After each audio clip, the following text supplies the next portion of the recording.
Evangelho segundo o apóstolo João, capítulo 1, versículo 6, diz assim a palavra de Deus: Houve um homem enviado por Deus, cujo nome era João. Este veio como testemunha para que testificasse a respeito da luz, a fim de todos virem a crer por intermédio dele. Ele não era a luz, mas veio para que testificasse da luz, a saber, a verdadeira luz que, vindo ao mundo, ilumina a todo homem. Irmãos, hoje nós vamos meditar um pouco sobre a vida de João Batista.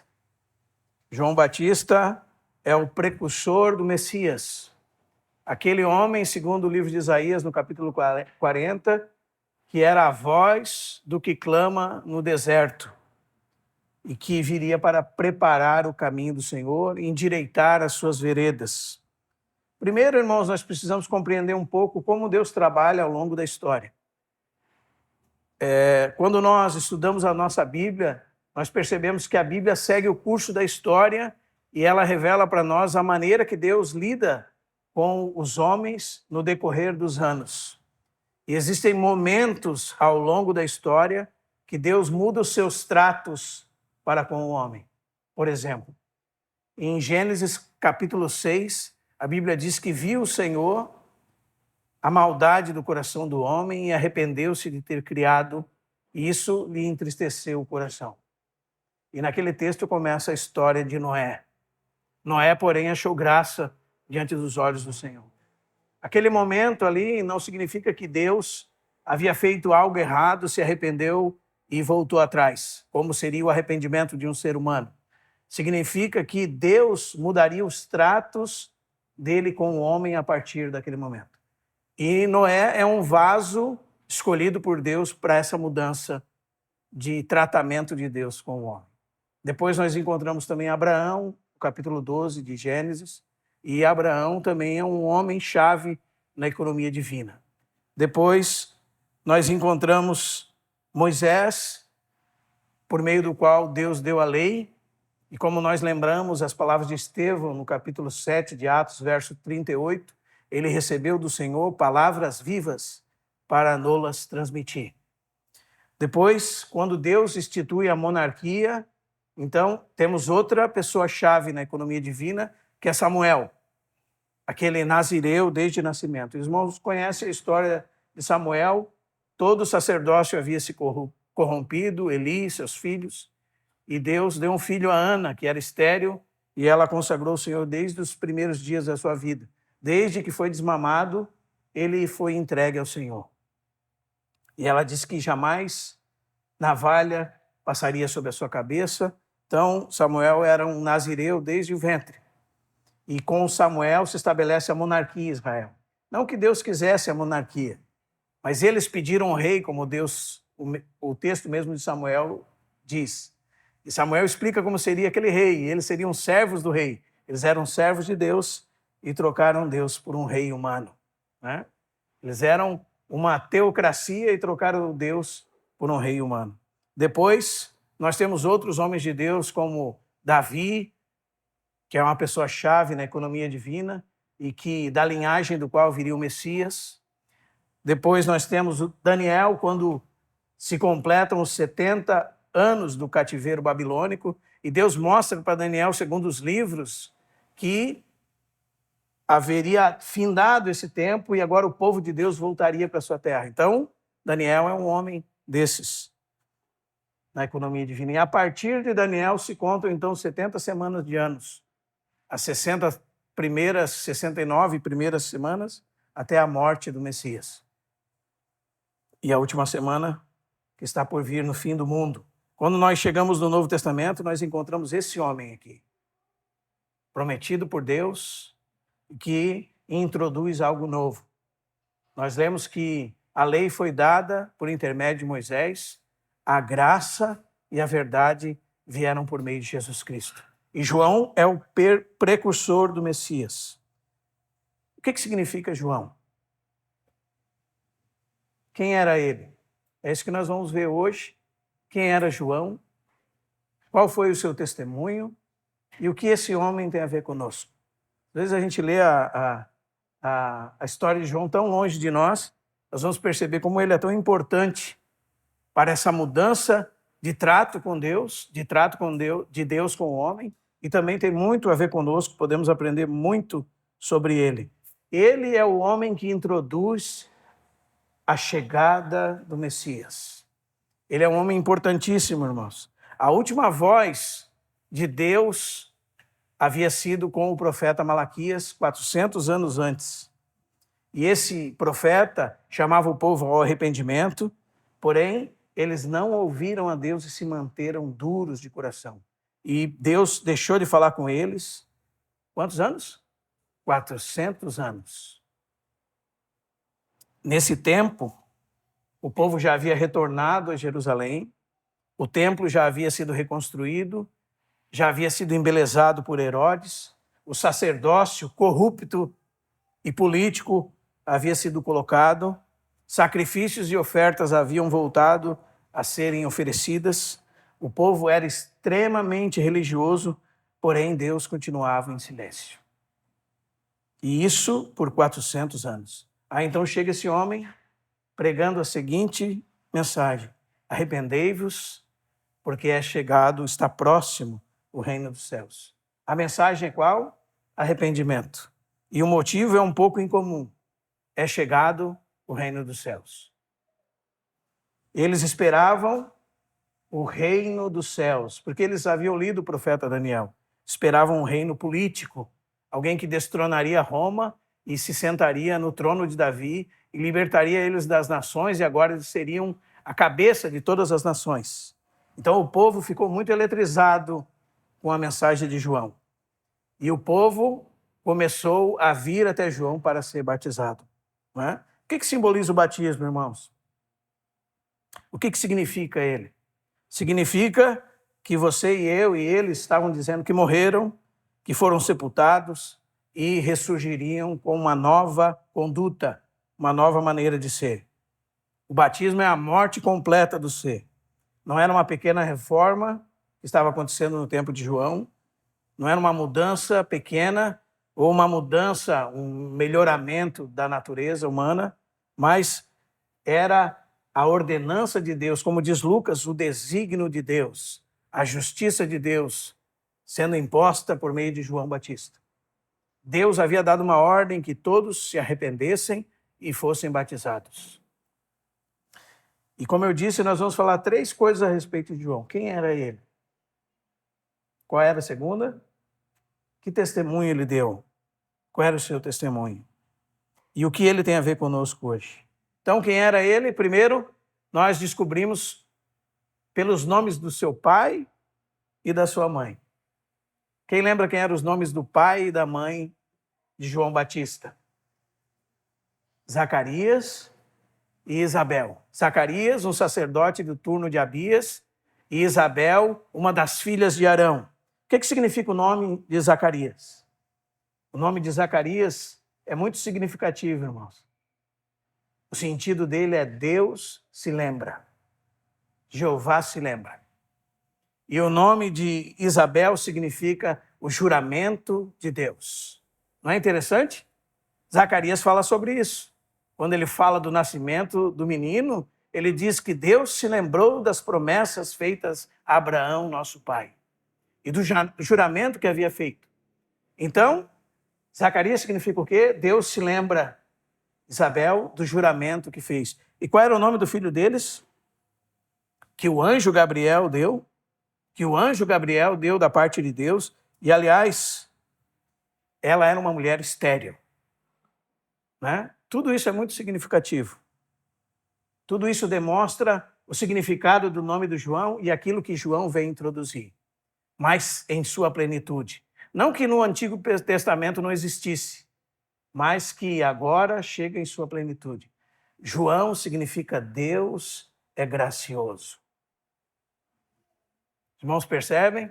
De uma mulher estéril, que não poderia ter filhos, já velha em idade, Deus traz à existência João Batista. Em outras palavras, irmãos, ainda que os homens não estivessem prontos, nem que a atitude deles havia movido o coração de Deus de alguma forma, ou nem mesmo que eles mereciam, porque eles continuavam as mesmas pessoas, com a mesma religiosidade, como sepulcros calhados, pintados de cal por fora, mas cheios de rapina e destruição por dentro. Ainda assim, Deus os alcança pela sua graça, porque Deus tem uma promessa que fez a um homem lá em Êxodo capítulo 12, de Êxodo capítulo 17, que nele seriam benditas todas as famílias da terra. E o nome desses pais significa exatamente isso. Eu me lembro do juramento que eu fiz. E chega esse homem chamado João. E João era um nome incomum. Era tão incomum, se você ler Lucas 1, você vai perceber isso. Quem deu o nome dele foi Gabriel. E quando eles foram dar nome a João no 8º dia da sua vida, eles queriam dar o nome dele, que era Zacarias. Eles queriam dar o nome de Zacarias para ele, porque era o nome do seu pai. E a mãe se interpôs e disse, de modo nenhum, ele se chamará João. E eles disseram em Lucas 1,61, ninguém há na tua parentela que tenha esse nome. Então eles foram perguntar ao pai do menino como se chamaria, e ele estava mudo, os irmãos lembram? Porque não havia crido naquilo que o anjo havia dito para ele. E ele pega uma taubinha e escreve, o nome dele será João. Naquele momento a Bíblia diz que a sua boca se abriu e desimpedida a língua louvava a Deus e começou a profetizar a respeito do menino. Isso está lá em Lucas capítulo 1, a partir do verso 65 em diante. O que isso mostra, irmãos? Deus é cheio de graça. É o Deus de toda graça, que em Cristo Jesus veio chamar um povo para a sua eterna glória. Isso é a primeira coisa que mostra a vida de João para nós. Quem era ele? Ele veio da parte de Deus como um enviado de Deus, e o nome dele era Deus é gracioso. Ele veio porque Deus lembrou do juramento que fez. A segunda coisa sobre João é que ele tinha uma vida separada para Deus desde o ventre materno. Ele era um nazireu desde o ventre. E lá em Números capítulo 6, nós podemos compreender o que significa ser um nazireu. Lá diz assim que um homem ou uma mulher, de maneira voluntária, poderia se consagrar a Deus. E havia algumas coisas que eles deveriam se abster. E são coisas muito significativas quando nós entendemos essas coisas à luz do Novo Testamento. Por quê? Porque aquelas coisas eram sombras e figuras que nos ensinam. Isso está lá em 1 Coríntios capítulo 10, Romanos capítulo 15, verso 4. Tudo que dantes for escrito, para o nosso ensino foi escrito, a fim de que pela paciência e perseverança das Escrituras nós tenhamos esperança. São 3 coisas que caracterizavam o voto de um nazireu. A primeira delas é que ele não poderia beber vinho, nem bebida forte, ele não poderia ter contato com nada que tivesse ligação com a videira. A segunda coisa era que na sua cabeça jamais poderia passar uma navalha. E a terceira coisa é que ele jamais poderia ter contato com o morto. O que simboliza então o vinho, irmãos? O salmista diz, o vinho que alegra o coração do homem. O vinho, irmãos, simboliza o desfrutar do gozo terreno. As coisas dessa vida que nos dão alegria. Então, negar o vinho é negar os prazeres dessa vida. Os prazeres, o amor terreno, as coisas que te satisfazem e que são da natureza humana, que são o produto dessa terra. Voluntariamente, esses homens negavam tomar vinho. E existiu 3 nazireus que nós podemos identificar. O quarto é o supremo nazireu, que é o nosso Senhor Jesus Cristo. E o voto dele é muito maior do que todos eles. Mas o primeiro é Sansão. Né? Juízes capítulo 13 conta que um anjo de Javé, o próprio Deus, apareceu à mãe de Sansão e disse que do ventre dela, que era estéril também, nasceria Sansão, um nazireu. E ele dá a mesma instrução de Números capítulo 6. que ele não beberia vinho nem bebida forte desde o ventre, que não passaria navalha sobre a sua cabeça, que não poderia tocar em morto. Isso o próprio anjo de Javé disse à mãe de Sansão. Né? O segundo foi Samuel, como eu disse para os irmãos, de uma mulher estéril. E o terceiro, João Batista, também de uma mulher estéril. Esses três são bem significativos na economia de Deus. Então, a primeira coisa é negar o significado dos prazeres, negar a satisfação nos prazeres dessa terra. E nós temos muitos prazeres dessa terra. Que o Senhor nos ajude a enxergar as coisas que não são ilícitas, mas que nos atrapalham, né? E que nós possamos verdadeiramente nos consagrar ao Senhor e ter uma vida consagrada para Ele. A segunda coisa era a cabeça sem navalha. O cabelo comprido, segundo 1 Coríntios 11, é a glória da mulher. Mas, segundo 1 Coríntios 11, 14, sabe o que é para o homem? A vergonha do homem. Então, isso é muito significativo, né? Porque nós podemos falar na linguagem do Novo Testamento que um nazireu, nesse cortar de cabelo, há simbolizado o quê? Tomar a sua cruz, seguir a Cristo e receber sobre si as vergonhas dessa terra. Se satisfazer mais com o opróbrio de Cristo do que com todas as riquezas dessa terra. E essa marca de Cristo permanece sobre aquele que se consagra ao Senhor e vive em santidade para o Senhor. É bem importante porque essa palavra nazireu vem de uma raiz hebraica, nasa, que significa consagração, separação para Deus. E essa palavra, nasa, também era a palavra da onde veio aquela lâmina de metal que ficava sobre a cabeça do sumo sacerdote, também podia ser chamada de coroa do sumo sacerdote, onde estava escrito o quê? Santidade ao Senhor. Está lá em Levítico 21. E também depois veio a ser o sentido da palavra que identificava a coroa que o rei usava. Os irmãos percebem? E lá no texto diz assim, que ele deveria se abster dessas coisas porque o nazireado de Deus estava sobre a sua cabeça. Era como se a marca de Deus estivesse sobre ele. E, aliás, quando Sansão é enganado por Dalila, por exemplo, e dorme nos joelhos dela, e ela corta os seus cabelos, então ele perde sua força, ele é preso pelos filisteus, seus olhos são vazados em um texto, o outro diz que são arrancados, ou seja, ele perde a visão e é levado cativo. Todas coisas muito significativas. Então, aquele que, como um nazireu no Antigo Testamento, é de cabelo comprido, é aquele que impõe sobre si a vergonha e o opróbrio de Cristo e o coloca acima de todas as riquezas. E prefere ser como Moisés, que foi sofrer junto com o povo de Deus, do que usufruir dos tesouros transitórios do pecado, como a Bíblia diz. Isso é muito significativo para nós, irmãos. E a terceira coisa que caracterizava um nazireu era que ele não podia tocar jamais, em hipótese alguma, num morto.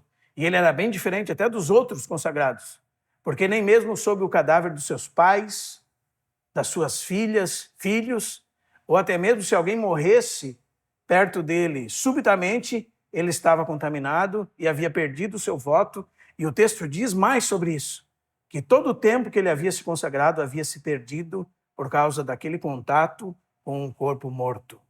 Bem significativo também. Por que isso significa, irmãos? Significa do nosso contato, da nossa exposição, do nosso olhar, tocar, pensar sobre o pecado. Esse é o sentido de tocar em um morto. É estar envolvido com o pecado. E o pecado contamina tudo que toca. Por isso o nazireu jamais poderia se contaminar com o morto. E o texto diz por quê? Repete. Porquanto o nazireado do seu Deus está sobre a sua cabeça.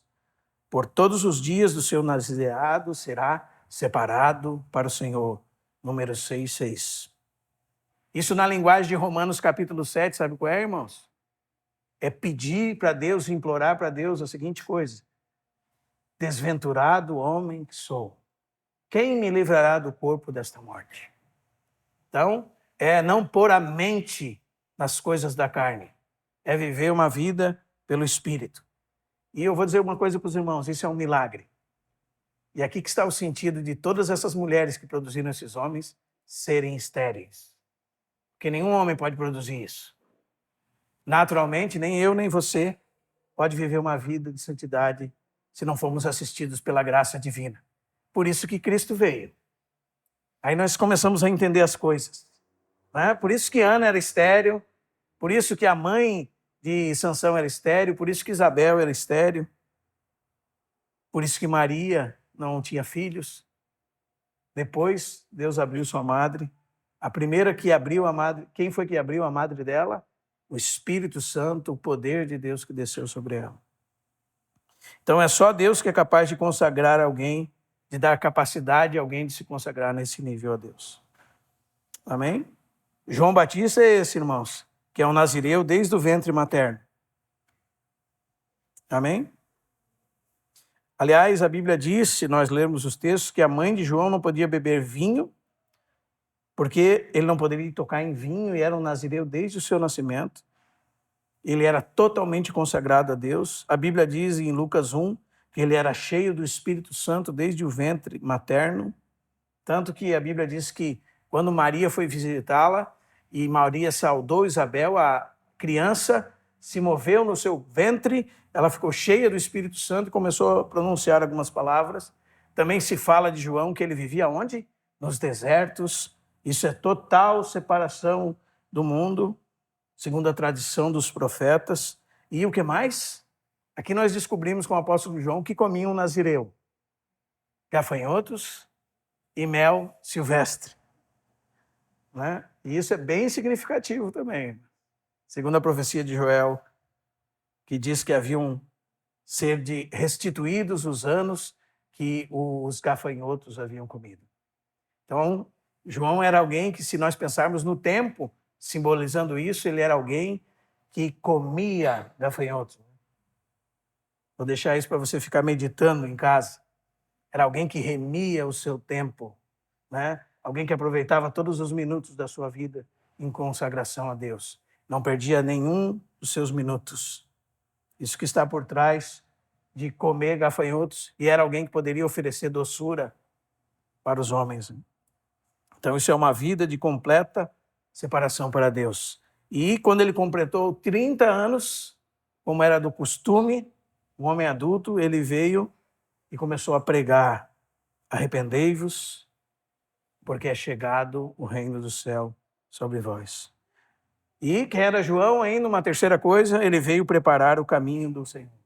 E eu gostaria de ler Lucas 1, 76 a 79. Você vai procurando, aí eu vou lendo, que a gente tem que correr. Tu, menino, serás chamado profeta do Altíssimo, porque precederás o Senhor. Isso é o próprio pai dele, Zacarias, profetizando a respeito de João. Quem seria esse menino? Para dar ao seu povo o conhecimento da salvação, no redimi-lo dos seus pecados, graça à entranhável misericórdia de Deus, pela qual nos visitará o sol da ascente das alturas, para iluminar os que jazem nas trevas e na sombra da morte, e dirigir os nossos pés pelo caminho da paz. Jesus falou assim de João também. Quem lembra o que a gente começou lendo? Houve um homem chamado por Deus que o nome era João. Ele veio para que testificasse da luz, saber a verdadeira luz, que vindo ao mundo ilumina todo homem. Depois em João 5,33, Jesus diz que ele era uma candeia que iluminava. Que maravilha, né, irmãos? De quem era a luz que ele iluminava? A luz de Cristo. Mas ele era a candeia que iluminava. Coisa maravilhosa. Em Lucas 3, 4 a 6 é dito assim: palavras do profeta Isaías. E só Lucas registra uma parte dessa profecia. Ele diz: voz do que clama no deserto, preparai o caminho do Senhor, endireitai as suas veredas. E o texto diz: todo vale será aterrado, e nivelado todos os montes e outeiros, os caminhos tortuosos serão retificados e os escabrosos aplanados, e toda a carne verá a salvação de Deus. O que significa um vale ser aterrado? Toda depravação, corrupção e omissões devem ser destruídas. Todos os montes serem nivelados, todo orgulho e arrogância devem ser derrubados. E foi isso que Deus fez. Maria disse isso, que louvava a Deus que dispensou de mãos vazias os ricos e assistiu os pobres com sua misericórdia. Porque ela era uma mulher pobre, sua família era pobre, né? É o mesmo sentido do que nós vemos na Escritura, irmãos. 1 Pedro 5,9, Deus resiste soberbo, mas dá graça ao humilde. O que João veio fazer? Veio derrubar o orgulho dos soberbos. O que mais? Todos os caminhos tortuosos devem ser retificados. É isso que está escrito aí. Todo engano deve ser levado à luz, ser trazido à luz e mudado das trevas para a luz. Todos os lugares escabrosos devem ser aplanados. Toda a carne deve ser tratada. Então as pessoas devem se arrepender, segundo a mensagem de João, da sua omissão, do seu orgulho, da sua arrogância, do seu pecado, da sua corrupção e de todas as coisas da carne. Esse é João. Ele veio preparar o caminho do Senhor. Essa é a mensagem dele. Então, quem foi João Batista? Nós temos mais textos que falam sobre ele. Se você separasse todos os textos dele, que falam, que citam o nome dele, e lesse em sequência, nós ocuparíamos pelo menos meia hora de leitura, 40 minutos, só lendo os textos sobre esse homem. Jesus falou sobre ele. Jesus disse assim sobre ele, que ele era um homem firme, forte, fiel e corajoso. Jesus disse aí, quem era João? Jesus disse, em que saístes a ver no deserto? E Jesus diz, um caniço agitado pelo vento? O que significa isso, irmãos? Os irmãos já viram um caniço? Quando o vento pega nele, o que faz? Joga ele para um lado, joga ele para o outro, não é assim? Um caniço é alguma coisa que se pode confiar, como uma estaca se pode colocar algo em cima? De forma nenhuma. Sopra o vento para um lado, ele vai, sopra o vento para o outro, ele é um diplomata. João não era um diplomata. João era um homem a serviço da verdade. Custasse o que custar. Esse era João.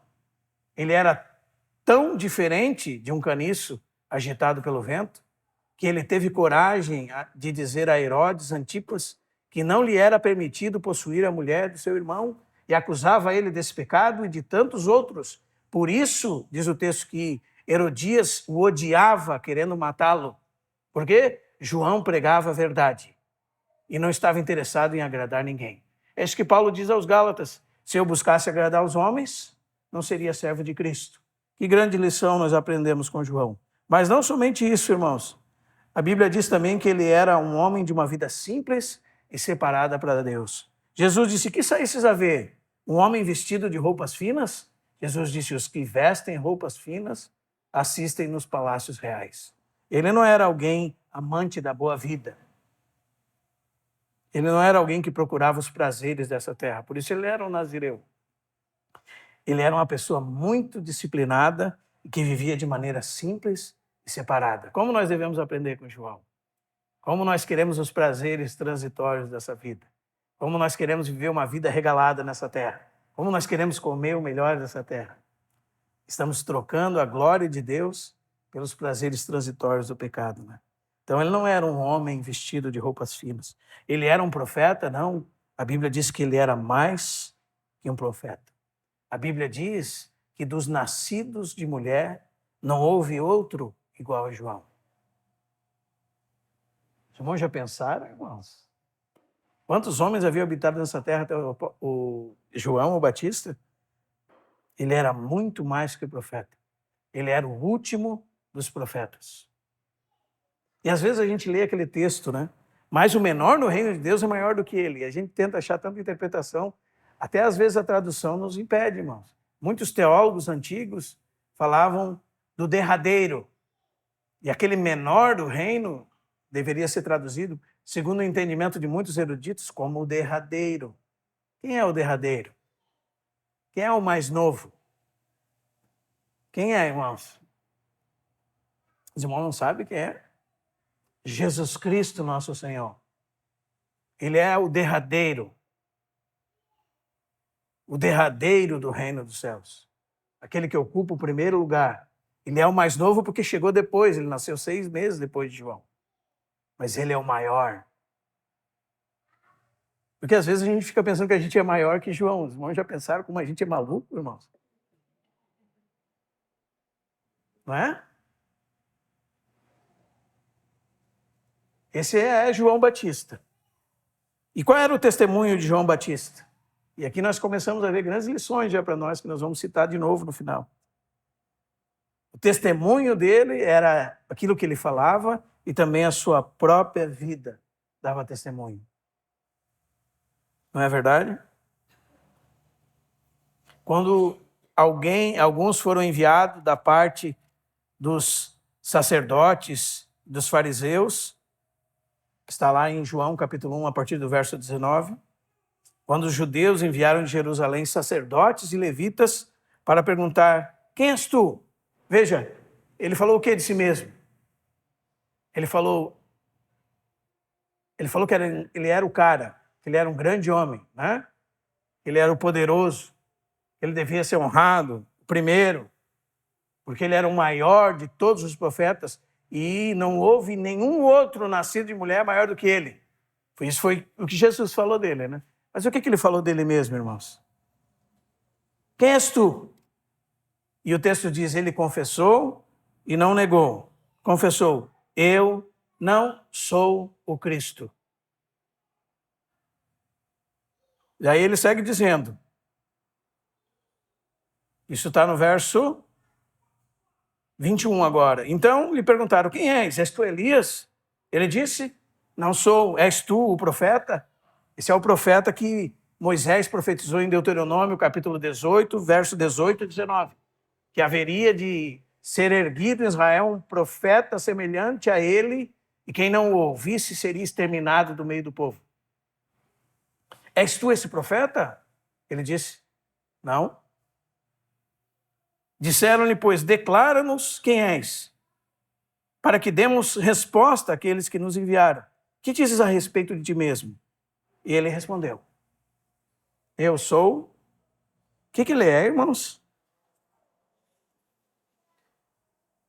Ele é uma voz. Quantos estão dispostos a não serem nada, a não aparecerem, a saírem de cena? Quantos estão dispostos a não terem reconhecimento? Quantos estão dispostos a entregar sua vida por amor de Cristo até as últimas consequências? Levante sua mão, né? Quantos estão dispostos a serem insignificantes para os homens, a levarem sobre si o opróbrio de Cristo, a considerarem as riquezas de Cristo maiores do que as riquezas dessa terra? Esse é João. Esse é o testemunho que ele dá a respeito dele. Eu não sou nada além de uma voz. Uma voz não é vista. Uma voz nem é importante. Importante é aquilo que ela leva, a mensagem que ela traz. É isso que ele está falando dele. Ela vem e vai e desaparece. Esse era João Batista. João sabia que não era nada além de uma voz. E havia vindo apenas para introduzir a Cristo. Ele nunca tentou atrair as pessoas para si mesmo. Esse é João Batista. Pelo contrário, apontou para elas quem era Cristo. Esse é João Batista. É isso que ele dizia a respeito de si mesmo. Aliás, quando ele fez isso, ele já perdeu a primeira vez 2 discípulos, né? E quando ele apontou, esse é o Cordeiro, então a Bíblia diz que 2 dos seus discípulos seguiram a Cristo. Não é assim? Está aqui no capítulo 1 do Evangelho de João. Então, qual é o testemunho que ele deu de si mesmo? As pessoas lhe perguntaram por que ele batizava, porque ele disse, por que batizas se não és o Cristo? E ele disse, eu vos batizo com água para arrependimento. E veja, ele vai continuar falando dele. Mas depois de mim, vem o quê? Alguém maior do que eu, o qual não sou digno. E Marcos acrescenta, de, curvando-me, desatar as correias das suas sandálias. Os irmãos sabem o que significa isso, não é verdade? Significa que ele estava se considerando como aquela pior das escravas que ficava à porta da casa dos seus senhores para lavar os pés daqueles que chegavam antes de entrar na casa. É isso que ele está falando de si mesmo. Quem eu sou? Eu não sou digno nem mesmo de lavar os pés de Cristo como uma criada. É isso que ele está falando dele, irmãos. Em Mateus 3, a Bíblia diz que Jesus chegou a ele e quando ele viu Jesus vindo para ser batizado, o que ele disse? Tu vens a mim, eu que preciso ir a ti. Eu que preciso ser batizado por ti. Por quê? Porque ele sabia quem Jesus era e sabia exatamente quem ele era. A nossa dificuldade de reconhecer a nossa personalidade caída, depravada, poluída, a nossa capacidade de nos auto-exaltar, julgando que nós somos alguma coisa diante de Deus, é o atrapalho do nosso crescimento, irmãos. Nós temos que aprender com João Batista. Ele está dizendo que ele é inferior a um escravo. E é isso a estimativa que ele fazia de si mesmo. Não é? Eu sou o tesouro de Deus. Eu sou a princesa de Deus. Não é? Vou comer o melhor dessa vida. Nada vai me acontecer de errado. Por isso que nós estamos nessa situação com a igreja no Brasil, irmãos. Porque a igreja do Brasil, ela entende um cristianismo só da cabeça desses falsos profetas e falsos mestres. Não é o cristianismo bíblico. Essa era a estimativa que João tinha de si mesmo. Né? Mas nós somos melhores que João, não é verdade, irmãos? Então, seguindo adiante aqui, nós temos também, em João capítulo 3, aquele episódio quando os discípulos de João chegam até ele e dizem, mestre, aquele que deste testemunho está batizando além do Jordão e muitos vão ao encontro dele. O que João disse? João disse assim, 3:27, o homem não pode receber coisa alguma se do céu não lhe é dada. Vós mesmos sois testemunhas que eu disse, eu não sou o Cristo, mas fui enviado como seu precursor. E ele começa a dizer, quem tem a noiva é o noivo. O amigo do noivo, muito se regozija ao ouvir a voz do noivo. E ele continua dizendo, essa alegria se cumpriu em mim. Convém que ele cresça e eu diminua. Esse é João Batista, irmãos. Então, embora ele tenha sido um grande homem na economia divina, essa é a perspectiva que ele tem dele mesmo. Amém? Agora vamos para o testemunho dele a respeito de Jesus. Aí as coisas ficam gigantescas. O testemunho dele a respeito de Jesus é um testemunho pleno, completo. Qual o testemunho que João deu a respeito de Jesus? Em primeiro lugar, ele disse que Jesus era o Filho de Deus. Isso está organizado em ordem lógica. João 1:34. O texto diz assim.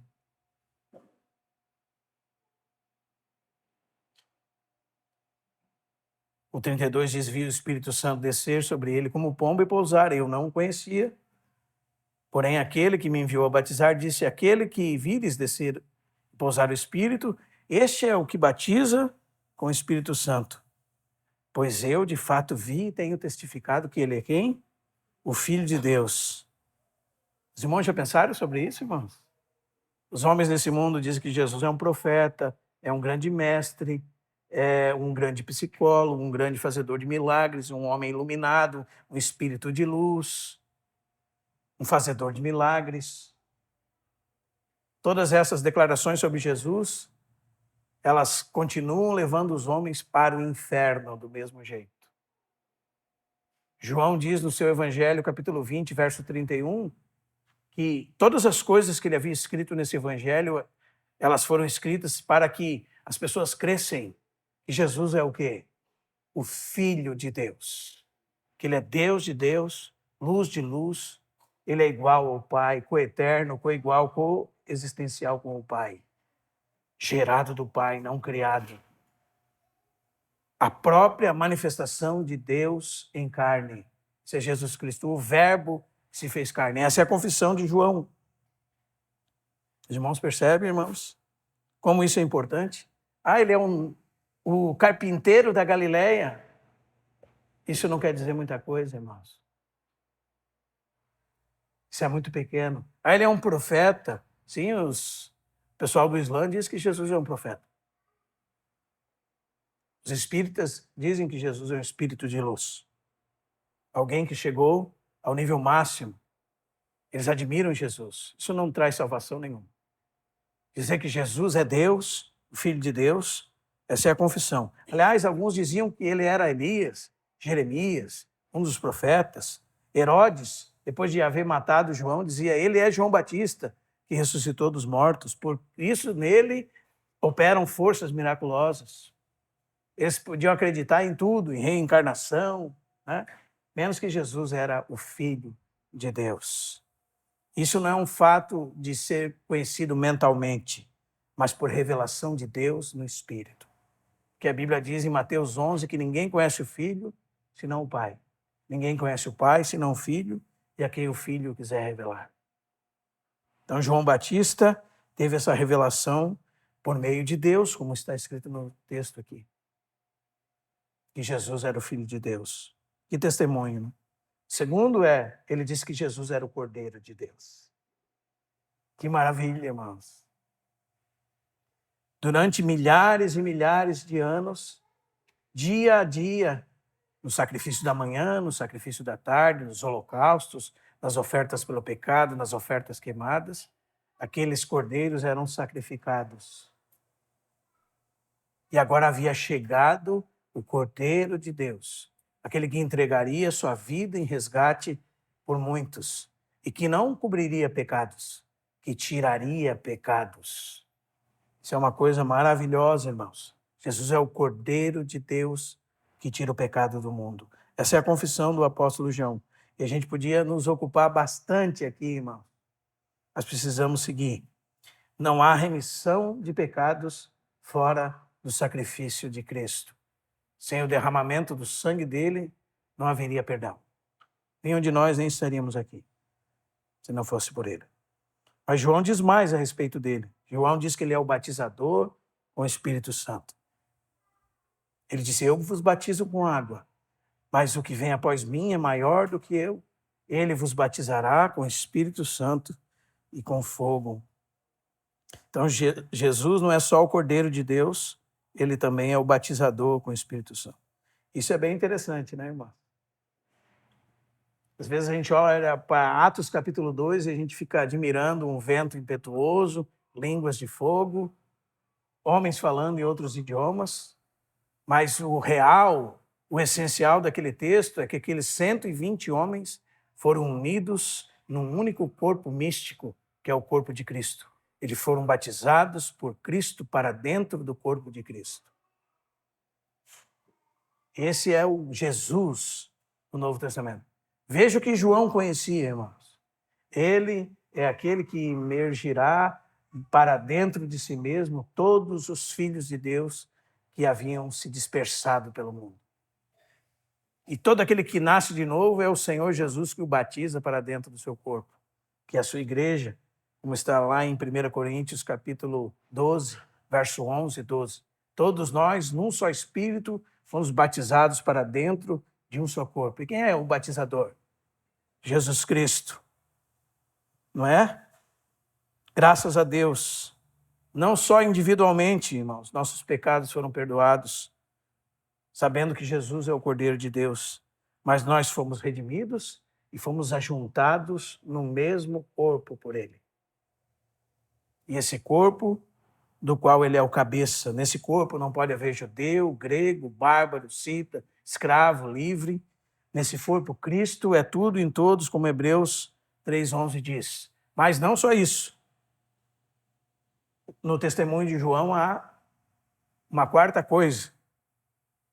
Jesus é o noivo. Jesus é o noivo. Veja o que João conhecia, irmãos. Quem tem a noiva é o noivo. Não é? O povo de Deus é a figura da mulher no seu relacionamento com o próprio Deus, que é o seu marido. E isso foi profetizado por todo o longo do Antigo Testamento. Aí nenhum homem foi capaz de produzir para ele a esposa que ele queria. Então o que ele fez? Ele desceu do céu para ele mesmo arcar as consequências e produzir aquilo que ele queria. E foi isso que aconteceu na cruz do Calvário. Porque a semelhança de Adão, ele foi dele, do lado dele foi tirada alguma coisa, não é?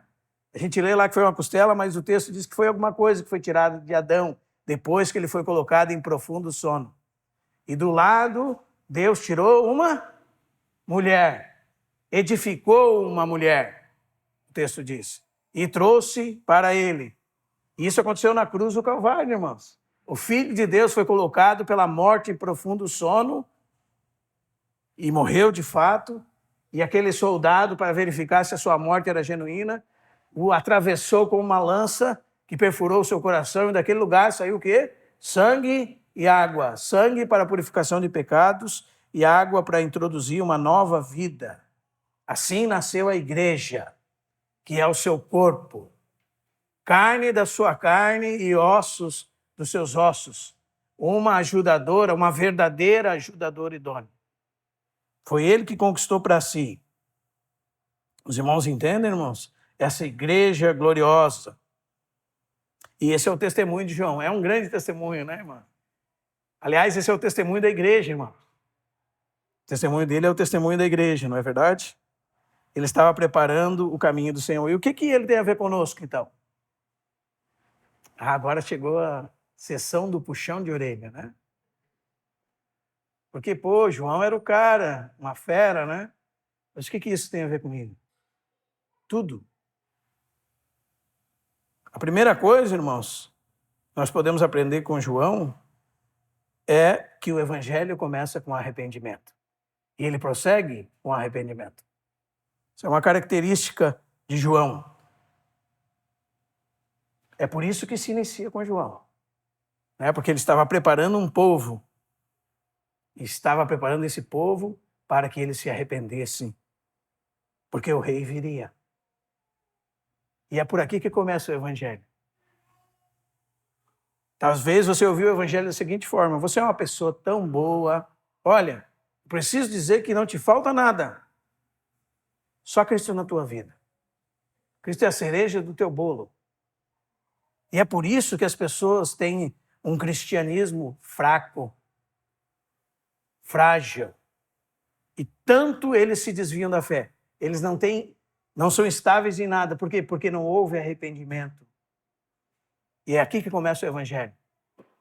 O evangelho começa com um genuíno arrependimento. Quando o Espírito de Deus ilumina o homem, o convence da sua realidade podre, poluída, pecaminosa, e que ele está separado de Deus. E quando ele consegue ver a si mesmo, então ele consegue ver quão miserável ele é, quão necessitado ele é. E assim, se arrependendo da sua má vida, dos seus pecados, ele grita pelo Salvador, que está totalmente disposto a resgatá-lo do fundo da lama, do lodo, e colocar os seus pés sobre uma rocha. O evangelho é isso, irmão.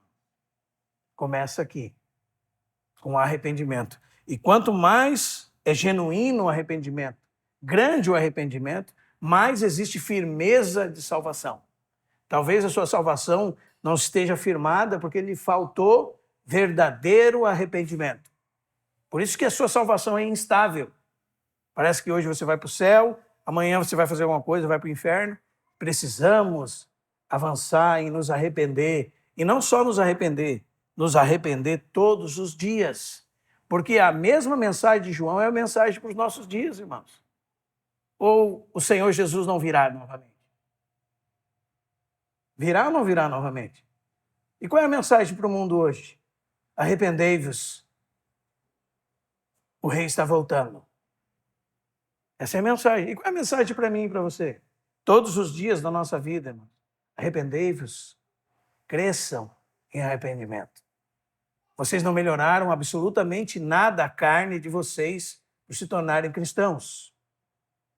Vocês devem todos os dias se arrepender, reconhecer que não são nada em si mesmos, que todo o bem que está em vocês é Cristo em você e em mim, e nos arrepender dos nossos pecados todos os dias, não só um dia da vida. E esse, muitas vezes, é o motivo da nossa falta de estabilidade da fé, porque nós não temos avançado em crescer em arrependimento. Amém? E poderia falar muito sobre isso. É como se Deus dissesse para nós assim: o rei virá, sigam se arrependendo, prossigam se arrependendo. Assim vocês vão estar preparados a se encontrar com o rei. Amém? O arrependimento vai nos levar, cada um de nós, a uma condição de humildade, irmãos, diante de Deus. Se você acha que não precisa se arrepender, você está numa condição muito perigosa diante de Deus. Com certeza, você está endurecido pelo engano do pecado. Se você não observou na sua vida nada pelo qual você precisa se arrepender, de pensamentos, de ações, de omissões, você está numa condição muito perigosa diante de Deus. Está muito longe do que é a verdadeira humildade diante de Deus. Porque a verdadeira humildade, como dizia Andrew Moore, é o senso real de nada ser, para que Deus seja tudo. E isso acontece só com as pessoas que genuinamente se arrependem. Esses são os verdadeiros pobres de espírito. E o que o texto continua dizendo? Deles é o reino dos céus. Sem arrependimento, irmãos, nós estamos numa situação muito perigosa. Em segundo lugar, o que nós podemos aprender com João é que podemos ser vasos que mudam o ambiente ao nosso redor. E também, como igreja, nós podemos ser um vaso corporativo de Deus para mudar a geração que nós vivemos. Você individualmente pode mudar a vida das pessoas ao seu redor por meio de Cristo. E nós, coletivamente, podemos mudar o mundo por meio de Cristo. Assim como João fez. João eletrizou toda a Judéia, toda a região de Israel. E a semelhança dele, nós podemos ser os agentes da operação de Deus na vida das pessoas. Aliás, irmãos, a gente admira os grandes homens, não é verdade? A gente fala de John Wesley, Charles Whitefield, Charles Spurgeon, Charles Finney, todos esses avivalistas, Robert McCheyne, Evan Roberts. Qual era o segredo desses homens? Bom, o segredo desses homens é que eles eram homens consagrados a Deus. Eles eram homens de oração. Eles eram homens que dedicaram a sua vida em consagração para Deus usá-los como vasos para mudar a sua geração. E nós sempre estamos procurando um Elias, né? Nós sempre estamos procurando alguém que seja um superpoderoso. Nós vamos ter que dar contas a esses grandes homens de Deus quando nós nos encontrarmos com eles nos céus. Porque a Bíblia deixou claro que todos eles, os homens de Deus da Bíblia, tinham defeitos, falhas. E eram homens comuns e foram providos pela graça divina e receberam de Deus assistência e puderam fazer a diferença. Eles não eram melhores do que nós. Eles eram mais consagrados do que nós. Eles eram pessoas mais dedicadas a Deus do que nós. Essa era a diferença. Então, eles eram canais que Deus podia usar para abençoar os outros. E é isso que nós podemos aprender com João e podemos ser, irmão. Nós podemos ser com o auxílio da graça de Deus. Será que nós conhecemos o poder da graça divina? Precisamos realmente conhecer que Deus é gracioso, que Deus é a fonte inesgotável de todo o suprimento de vida, irmãos, para tudo que precisamos. O que mais precisamos aprender com João? A ser como um nazireu, a ser consagrados a Deus. a entender como nós vamos proceder na nossa vida pública para que Cristo seja o centro, para que Cristo seja o primeiro, para que, através das nossas atitudes, ações, palavras, relacionamentos, Cristo se mova, Cristo avance com o seu reino e que tudo que Ele confiou à nossa mão é para a administração dEle, para a mordomia nossa, como servos dEle, para serviço dEle. Irmãos, nós vamos chegar amanhã e nós vamos trabalhar como se fosse para nós, estudar como se fosse para nós, conversar com os outros como se fosse para nós. Nós vamos ganhar para nós. Isso está fora do propósito de Deus em Cristo Jesus. Fora, irmão. Fora. E a gente tem batido nessa tecla, irmãos, porque a gente quer ver que Cristo seja glorificado nas nossas vidas. Nós queremos ver a efetividade que Cristo mesmo pode produzir através de você e de mim. Palavras de vida, palavras vivas, palavras de pessoas que estão preocupadas com Cristo, palavras que transmitem graça, consagração, que fecha a boca, que tira os olhos das coisas impuras, que não se alegra com as coisas dessa vida, que não se preocupa com a vergonha diante dos homens, mas se regozija em levar o opróbrio de Cristo, que não se contamina com as coisas do mundo. É isso que Deus está esperando de nós. E Deus vai poder fazer muita diferença por meio de nós, se verdadeiramente nos consagrarmos a Deus. O que mais nós aprendemos com João?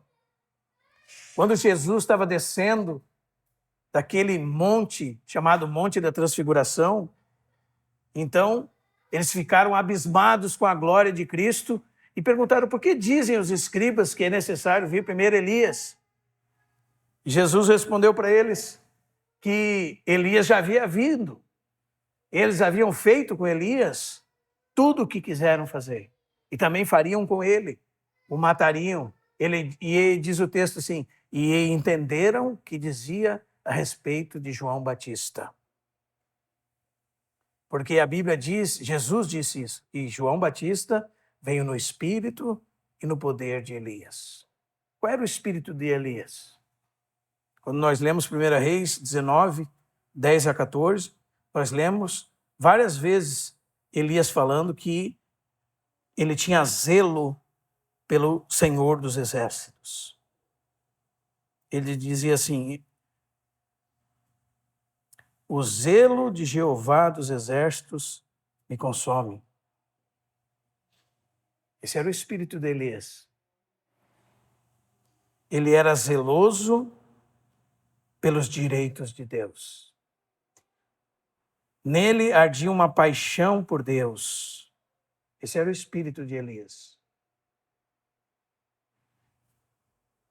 O que os irmãos acham que está acontecendo com os direitos de Deus hoje? Nós lembrávamos o Salmo 24, irmão. O Senhor é a terra e a sua plenitude, tudo que nela há e todos que nela habitam. Esse é o direito divino. O que está acontecendo com os direitos divinos? Desprezados, violados, aviltados, contraditos, em plena rebeldia por causa do pecado. E o que deve queimar no nosso coração? Paulo diz em Romanos 12, no zelo não sejais remissos, sede fervorosos de espírito, servindo ao Senhor. Esse é o espírito de Elias. E qual é o poder de Elias? Está lá em Tiago, capítulo 5, verso 17. É o poder da oração. Elias, diz o texto, era um homem semelhante a nós. Era mesmo. E ele orou sujeito a nós. E não choveu por 3 anos e meio debaixo da oração dele. Então, Deus precisa de homens e mulheres de oração. E nós temos pecado nisso, irmãos. Na nossa vida de devoção a Deus. Na nossa vida particular com Deus. No fechar a porta e orar ao nosso Pai que nos vê em secreto. E nós temos pecado, e isso se prova toda sexta-feira, na nossa vida coletiva de oração da igreja, a reunião mais importante da igreja. Nós temos vacilado na nossa luta, irmãos, que o texto de Efésios 6,12 diz que não é contra carne nem sangue. Nossa luta é uma luta espiritual. E ela é travada na oração, onde nós nos posicionamos por Deus, onde nós nos aproximamos diante do trono da graça, como diz Hebreus capítulo 4, para recebermos graça e acharmos misericórdia e graça para a ocasião oportuna. É ter depósito diante de Deus. Esse é o espírito de Elias, esse é o poder de Elias. Em quinto lugar, nós aprendemos que nós devemos ser uma voz para a nossa geração. A voz de Deus. Sabe o que significa isso? Você não é nada. Se Deus puder te usar, você é só a voz. O importante não é você, o importante é a mensagem. Isso é um tempo difícil de dizer isso, né, irmão? A gente prepara mais o cabelo do que o sermão. Não é? A gente leva mais tempo se arrumando para vir para a reunião ou orando. É um tempo difícil, um tempo trabalhoso. E eu sempre me lembro dos grandes homens de Deus que eu conheci. Homens simples, que às vezes estavam com barba por fazer. Não porque eles eram relaxados, porque eles eram consagrados. Porque era mais importante para eles a leitura da Escritura do que fazer a barba. E não que você não precise fazer a barba, não entenda mal. É que era mais importante para ele a leitura da Escritura do que arrumar o cabelo. Era mais importante para ele a oração do que arrumar o cabelo, do que a boa roupa. Era mais importante para ele estar com Deus do que ter uma calça que ele trabalharia alguns meses para obter. Então, Senhor, tem misericórdia de mim. Olha, irmão, essa roupa que eu ganhei, essa calça eu ganhei, esse sapato de firma, esses eram os homens com a mente do tamanho do universo que eu conheci. Homens consagrados a Deus. Não estava nem um pouco preocupado com as outras coisas. Não é? Eles queriam ser a voz de Deus. A aparência deles não importava. Trazer as pessoas para perto dele não importava, não. Importava que as coisas acontecessem por intermédio deles. E veja a nossa falta de efetividade, né? Nós estamos bem engomados e vazios. Não é assim, irmão? Bem arrumados, bem alinhados e vazios. Eles estavam desarrumados, com a barba por fazer, com o cabelo por pentear e cheio de vida. É só os irmãos lembrar do irmão Gino, por exemplo. Uma vez Deus falou para ele, o Senhor falou com ele. Quando ele perguntou, o que tu quer que eu faça, Senhor? O Senhor disse para ele, transmite vida. Dá o fruto. Você não pode falar nada se do céu você não receber. Senão não tem nada. Você vai falar e todo mundo vai ficar impressionado se você ser um bom orador, ter uma boa memória. E aí, e o fruto? E a vida? E a realidade? É melhor nós diminuirmos e o Senhor aparecer. É melhor nós sermos só uma voz. E por último, o testemunho da igreja é esse testemunho. Jesus é o Filho de Deus. É o assunto da igreja, é a vida da igreja. Jesus é o Cordeiro de Deus. Irmãos, hoje eu ainda ouvi um irmão falar como é que nós vamos enxergar que um pequeno pecado é uma coisa terrível diante de Deus. Nós vamos enxergar quando nós lermos o Salmo 22, que é o brado da cruz, e quando Jesus disse isso, está lá, ele está falando aquele salmo, Deus meu, por que me desamparaste? Nós vamos aprender o que é o pecado quando nós vemos a gravidade de um pecado e o preço que foi pago por aquele pecado. Que o filho que tinha o prazer do pai, que nunca deixou de ver a face do pai, foi abandonado pelo pai. E Deus virou o rosto para ele naquele dia, por causa do nosso pecado. E ninguém, nem anjo, nem homem, pode explicar a gravidade de um pecado que faz o resplandecer da glória de Deus se afastar do seu próprio filho. Ninguém imagina a gravidade de um ato, o menor pensamento contra ele. Os irmãos percebem, irmãos? Cristo morreu pelos meus pecados, a gente não faz nem ideia do que significa isso. A reação do nosso corpo quando nós falamos essa frase mostra quão vazia de significado ela é para nós. Então, o testemunho da igreja é: Jesus é o Filho de Deus. Jesus é o Cordeiro de... Onde é que você está morando na Bíblia hoje? Sabe que Jesus fala isso lá em João capítulo 15, verso 7, se permaneceres na minha palavra, se permaneceres em mim, as minhas palavras permanecerem em vós. O que significa isso? Permanecer significa morar. Qual é o texto da Bíblia, qual é o livro da Bíblia que você está morando? Morar é permanecer ali, meditar, considerar, decorar, considerar com afinco, labutar, permanecer ali, não arredar o pé dali, não sair dali. Aí o Senhor, por misericórdia de nós, por graça, vai nos transformando, irmãos. E nós vamos começando a conhecer o Senhor Jesus. Né? Ele é o Filho de Deus, Ele é o Cordeiro de Deus. O que mais? Ele é aquele que batiza com o Espírito Santo. Quem sabe isso, sabe o que é a igreja, sabe o que é o corpo de Cristo, sabe que não está sozinho, se perdeu de toda a sua individualidade, não se perdeu, ou melhor, do seu individualismo, não é? Porque continua mantendo a sua personalidade como Deus criou, mas já não pensa mais em si mesmo, se dá em favor dos outros. Por quê? Porque ele sabe que Jesus é aquele que batizou vários homens de toda raça, tribo, língua e nação, diferentes socialmente, intelectualmente, para dentro de um corpo que tornou todos eles iguais e irmãos. Ele é o noivo que virá para buscar a sua noiva. É isso que nós aprendemos com João. Então, hoje nós vimos isso, irmãos. Graças a Deus. Quem é João? Qual foi o testemunho de João? E será que isso tudo tem a ver conosco? Glória a Deus, irmãos. Que a palavra de Deus possa ser viva para você. E possa acontecer com você o que aconteceu com Pedro. Não é? Em João capítulo 13, Jesus disse para ele: Pedro, antes que o galo cante, me negarás 3 vezes. Isso é palavra de Deus? Palavra de Deus. Qual foi o resultado em Pedro? O resultado foi uma afronta, uma negação. Porque ele teria que ter dito o quê? Ó, Senhor, tem misericórdia de mim. Ajuda-me a não te negar. Me sustenta.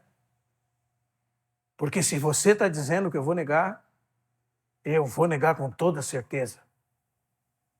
Mas nas forças do seu braço, que ele disse, ainda que todos te neguem, eu jamais te negarei. Mas Lucas registra o momento em que ele negou Jesus. Não é? E registra de uma forma magistral o momento que ele negou Jesus. Porque somente Lucas faz isso. Diz que quando ele negou Jesus, o Senhor Jesus olhou para ele. Que maravilha, irmãos. Sabe o que diz o texto? E se lembrou ele das palavras de Jesus. E, indo embora, chorou amargamente. Aquele momento foi o momento que a palavra de Jesus se tornou ouvida para Pedro. Ele já sabia a palavra de Jesus. Sabia que ele ia negar Jesus. Jesus falou. Jesus não é um falso profeta. Não é? Mas naquele momento a palavra virou vida para Pedro. Então que o Senhor nos ajude, que essa palavra se torne vida para nós. Que nós possamos conhecer verdadeiramente a Deus na vida de João Batista. Amém? O precursor do Messias. Proclamamos, Deus, tua palavra.